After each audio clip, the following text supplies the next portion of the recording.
Having some fun today with some pink and purple eyeshadows. I am actually starting out with my blusher in the color Sweet and taking my blending brush. I'm just kind of working that as a transition shade right into the crease area and buffing it out so it transitions smoothly right underneath the brow.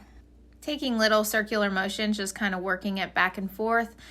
Then we are going to move on to Addiction Palette 7, and I'm taking that hot pink shade Sharp, and I am using my fluffy crease brush just to kind of work it into that crease and just windshield wipering it back and forth. And oh, there's my little Remy Roo, had to come visit. Just back and forth, back and forth, back and forth until you get it where you want it. Then using my concealer, I'm just putting a little bit and then taking my cream shadow brush and just tapping it in to create a soft layer. Then using that white shimmery electrified color from Addiction Palette 7, I am tapping it on with a completely different cream shadow brush right over top of where we put that concealer. And if it's messy, it's okay because we are going back in with that same brush that we used that Sharp color and we're gonna touch it up.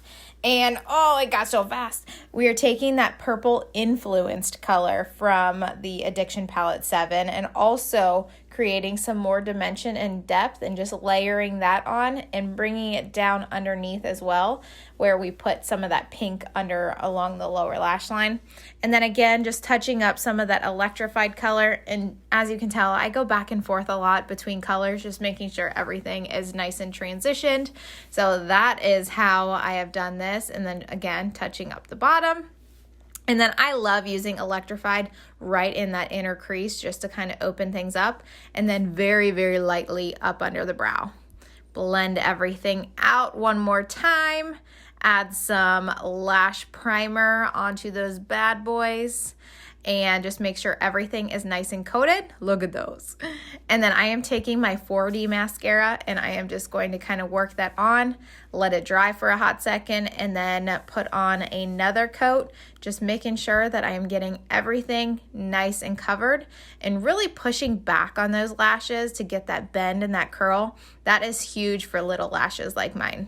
And you can tell sometimes I get a little bit of that mascara on the lid, but don't worry, I am going to show you in 1 second how I go in and I clean that up.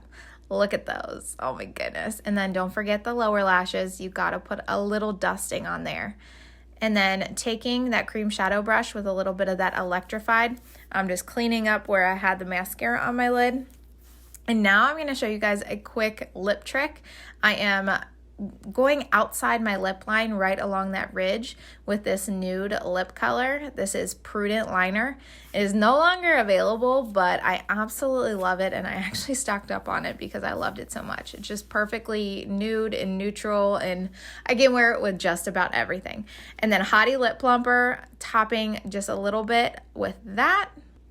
And then we're actually going to grab our concealer and take a little bit, and I mean a little bit because as you can see here, I got a little too heavy-handed and got way too much product. So don't do what Megan does, do what she says. And then I had to actually go back in with that liner to kind of add some more depth because I used so much of that concealer. But that is our look for today.